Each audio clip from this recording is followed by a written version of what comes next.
Hi ಎಲ್ಲರಿಗೂ ನಮಸ್ಕಾರ ಸ್ನೇಹಿತರೆ. ಹೊಲದಲ್ಲಿ ಸಿಗುವಂತಹ ಅಣಬೆಯಿಂದ ನಾವು ಯಾವ ರೀತಿ ಮನೆಯಲ್ಲೇ ಬಿರಿಯಾನಿನ ಮಾಡೋದು ಅನ್ನೋದನ್ನ ಈ ವಿಡಿಯೋದಲ್ಲಿ ನಿಮಗೆ ತೋರಿಸ್ಕೊಡ್ತೀನಿ ಸ್ನೇಹಿತರೆ. ಮೊದಲು ಒಂದು ಮಿಕ್ಸಿ ಜಾರಿಗೆ ಬೆಳ್ಳುಳ್ಳಿ, ಶುಂಠಿ, ಕೊತ್ತಂಬರಿ ಸೊಪ್ಪು, ಪುದೀನ, ಒಂದು ಟೊಮೊಟೊ, ಖಾರಕ್ಕೆ ಬೇಕಾದಷ್ಟು ಹಸಿಮೆಣಸಿನಕಾಯಿ ಮತ್ತು ಚಕ್ಕೆ, ಲವಂಗ, ಸೋಂಕಾಳು, ಒಂದು ಏಲಕ್ಕಿ ಇಷ್ಟನ್ನು ಹಾಕ್ಕೊಂಡು ನಾವು ಗ್ರೈಂಡ್ ಮಾಡ್ಕೊಳ್ಳೋಣ ಸ್ನೇಹಿತರೆ. ಸ್ವಲ್ಪ ತರಿಯಾಗೇ ಇರಲಿ, ಜಾಸ್ತಿ ನುಣ್ಣಗೆ ಏನು ರುಬ್ಬೋದೇನು ಬೇಡ. ಸ್ವಲ್ಪ ತರಿಯಾಗಿದ್ರೇ ತುಂಬಾ ಚೆನ್ನಾಗಿರುತ್ತೆ ಟೇಸ್ಟು. ಸೊ ಅದಕ್ಕೆ ನಾನು ಸ್ವಲ್ಪ ತರಿಯಾಗಿ ರುಬ್ಕೊಂಡಿದ್ದೀನಿ. ಈ ರೀತಿಯಾಗಿ ನೋಡಿ, ಇಷ್ಟು ತರಿಯಾಗಿದ್ದರೆ ಸಾಕು, ಜಾಸ್ತಿ ತುಂಬ ಏನು ತರಿಯಾಗಿರೋದು ಬೇಡ. ಇವಾಗ ತೊಳ್ಕೊಂಡಿರೋ ಮೊಸರು, ಪಲಾವ್ಗೆ ಹಾಕೋ ಐಟಮ್ಮು, ತುಪ್ಪ, ಎಣ್ಣೆ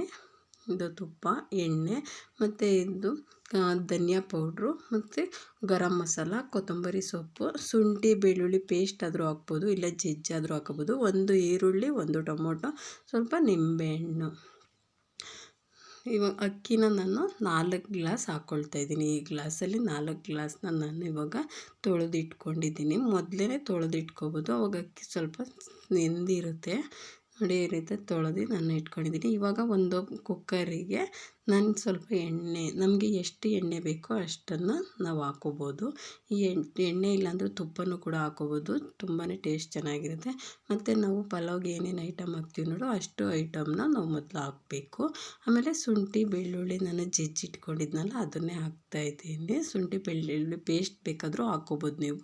ಇಲ್ಲಿ ಕಟ್ ಮಾಡಿ ಇಟ್ಕೊಂಡಿರೋಂತಹ ಒಂದು ಈರುಳ್ಳಿ, ಅದು ಸ್ವಲ್ಪ ಇದು ಬ್ರೌನ್ ಕಲರ್ ಬರೋವರೆಗೂ ಸ್ವಲ್ಪ ನಾವು ಹುರ್ಕೊಳ್ಳೋಣ. ಆಮೇಲೆ ಒಂದು ಟೊಮೊಟೊ ಹಚ್ಕೊಂಡಿರೋದೊಂದು ಟೊಮೊಟೊ ಹಾಕ್ಕೊಳ್ತಾ ಇದ್ದೀನಿ. ಇವಾಗ ಟೊಮೊಟೊನು ಸ್ವಲ್ಪ ಅದೆಲ್ಲ ಸ್ವಲ್ಪ ನೀಟಾಗಿ ಬೆಂದ ಮೇಲೆ ಆಮೇಲೆ ನಾವು ಮೊಸರು ಹಾಕ್ಕೋಬೇಕು. ಅದೊಂದು ಸ್ವಲ್ಪ ಬೇಯಲಿ, ಆವಾಗ ಮೊಸರು ಹಾಕ್ಕೊಳ್ಳೋದು. ಇವಾಗ ಮೊಸರು ಸ್ವಲ್ಪ ನೀರೆಲ್ಲ ಬಿಟ್ಕೊಳ್ಳುತ್ತಲ್ವ, ಅಲ್ಲಿವರೆಗೂ ಸ್ವಲ್ಪ ಹುರ್ಕೊಳ್ಳೋಣ. ಈ ರೀತಿಯಾಗಿ ಹುರ್ಕೊಂಡಾದ್ಮೇಲೆ ನಾವು ಏನು ರುಬ್ಬಿ ಇಟ್ಕೊಂಡಿದ್ದೀವಿ ನೋಡಿ, ಅದನ್ನು ಹಾಕ್ಕೊಳ್ಳೋಣ ಇವಾಗ. ಏಕೆ ಅಂದರೆ ಅದು ಸ್ವಲ್ಪ ಸ್ಮೆಲ್, ಹಸಿ ಮಸಾಲೆ ಎಲ್ಲ ಹೋಗ್ಬೇಕಲ್ವ, ಅದಕ್ಕೆ ಮೊದಲು ಇದನ್ನು ಹಾಕ್ಕೊಂಡು ನಾವು ಪೌಡ್ರೂ ಕೂಡ ಇವಾಗಲೇ ಹಾಕ್ಕೊಳ್ಳೋಣ. ಧನಿಯಾ ಪೌಡ್ರು ಮತ್ತು ಗರಂ ಮಸಾಲ ಎರಡೇ ನಾನಿಲ್ಲಿ ಯೂಸ್ ಮಾಡ್ತಾ ಇರೋದು.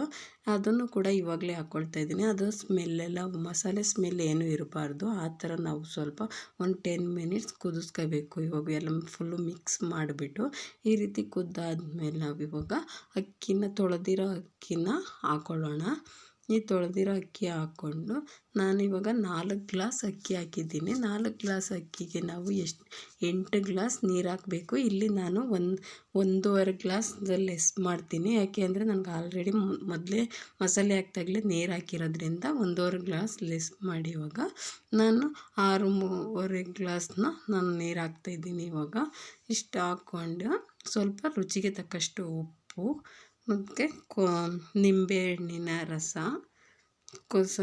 ಪುದೀನ ಸೊಪ್ಪು ಮತ್ತು ಕೊತ್ತಂಬರಿ ಸೊಪ್ಪು ಎರಡನ್ನೂ ಹಚ್ಚಿಟ್ಕೊಂಡಿದ್ನಲ್ಲ ಅದನ್ನು ಇವಾಗಲೇ ಮೇಲ್ಗಡೆ ಹಾಕ್ಕೊಳ್ತಾ ಇದ್ದೀನಿ. ಇದು ಹಾಕ್ಕೊಂಡಾದ್ಮೇಲೆ ಸ್ವಲ್ಪ ತುಪ್ಪನ ನಾವು ಎಷ್ಟು ಹಾಕ್ತೀವೋ ಅಷ್ಟು ಟೇಸ್ಟ್ ತುಂಬಾ ಚೆನ್ನಾಗಿರುತ್ತೆ. ಈ ಥರ ಎಲ್ಲ ಮಿಕ್ಸ್ ಮಾಡಿ ಇವಾಗ ಲಾಸ್ಟಲ್ಲಿ ತುಪ್ಪ ಹಾಕೋದ್ರಿಂದ ಅನ್ನ ತುಂಬಾ ಮೃದುವಾಗಿ ಬರುತ್ತೆ ಅಂದ್ಬಿಟ್ಟು ಲಾಸ್ಟಲ್ಲಿ ತುಪ್ಪ ಹಾಕಬೇಕು. ಈ ರೀತಿಯಾಗಿ ತುಪ್ಪ ಹಾಕೋದ್ರಿಂದ ಟೇಸ್ಟ್ ತುಂಬಾ ಚೆನ್ನಾಗಿರುತ್ತೆ. ನೋಡಿ, ಈ ರೀತಿ ಹಾಕ್ಕೊಂಡು ಮಿಕ್ಸ್ ಮಾಡಿ 2 ವಿಸಲ್ ಹಾಕಿದ್ರೆ ಸಾಕೋದು. 2 ವಿಸಲ್ ಕೂಗಿದ್ರೆ ನಾನಿವಾಗ 2 ವಿಸಲ್ ಕೂಗಿಸ್ಕೊಳ್ತಾ ಇದ್ದೀನಿ. ನೋಡಿ, 2 ವಿಸಲ್ ಕೂಗಿದೆ. ಇವಾಗ ಓಪನ್ ಮಾಡಿ ತೋರಿಸ್ತೀನಿ ಯಾವ ರೀತಿ ಆಗಿದೆ ಅಂತ. ತುಂಬಾ ಚೆನ್ನಾಗಿ ಬಂದಿದೆ. ಅದನ್ನು ಮಿಕ್ಸ್ ಮಾಡಿದ್ದೀನಿ ನೋಡಿ. ಈ ವಿಡಿಯೋ ಯಾರಿಗೆಲ್ಲ ಇಷ್ಟ ಆಗಿದೆ ದಯವಿಟ್ಟು ವಿಡಿಯೋನ ಶೇರ್ ಮಾಡಿ ಸ್ನೇಹಿತರೆ. ಧನ್ಯವಾದಗಳು. ನಾನು ವಿಡಿಯೋನ ಮುಗಿಸ್ತಾ ಇದ್ದೀನಿ.